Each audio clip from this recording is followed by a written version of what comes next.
Shalom Obracha.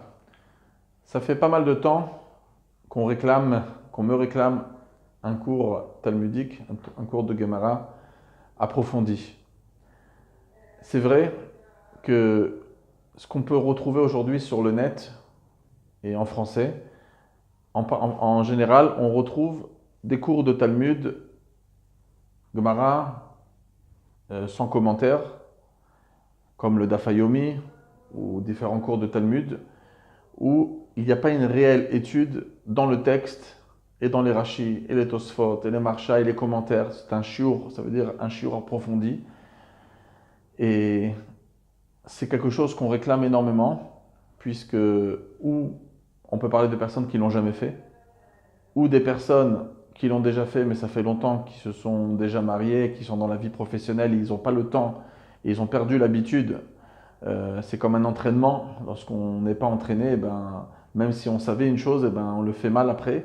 Donc beaucoup de personnes ont des difficultés à approfondir un Tosfot, à approfondir un Marsha, de connaître bien les mots, de connaître bien les règles du Talmud. On n'a pas toujours l'audace de demander, de montrer qu'on ne connaît pas cette manière-là, de connaître un peu les acteurs, si on peut dire, de la Mishnah, de la Gemara, nos Rishonim, nos Achronim.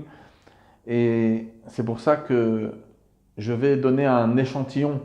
C'est évident que dans cet échantillon, je ne pourrais pas donner toute la profondeur de la page, parce que ça pourrait prendre plusieurs cours pour bien sûr approfondir. Et c'est le but de ces shiurim, c'est d'approfondir les sugiot, le traité du Talmud, et surtout, à part l'approfondir, mais de le faire dans les mots, de faire dans les mots la Mishnah, de faire dans les mots Rashi, de faire dans les mots Tosfot, des Rishonim, comme le Ran, le Rashba, le Ritva, le Pneush, des commentaires, dans le texte, parce que chaque Rishon, chaque Posek a ses termes à lui. Très souvent, on peut retrouver, il faut s'habituer au signon, à son style, et pendant le cours, on donnera en même temps l'historique de ces personnages et en même temps, bien sûr, les klalim.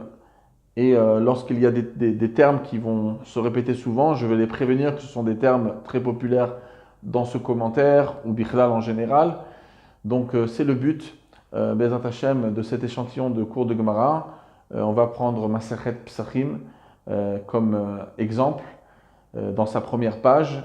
Et j'espère que Bezat Hashem, ça nous permettra et ça donnera accès à tout le monde, parce que tout le monde a la possibilité d'étudier le Talmud d'une manière profonde et de savoir l'étudier. Le but, c'est pas simplement d'avoir un cours et d'enregistrer des données, mais le but principal pour moi de ce cours, c'est de vous apprendre à apprendre.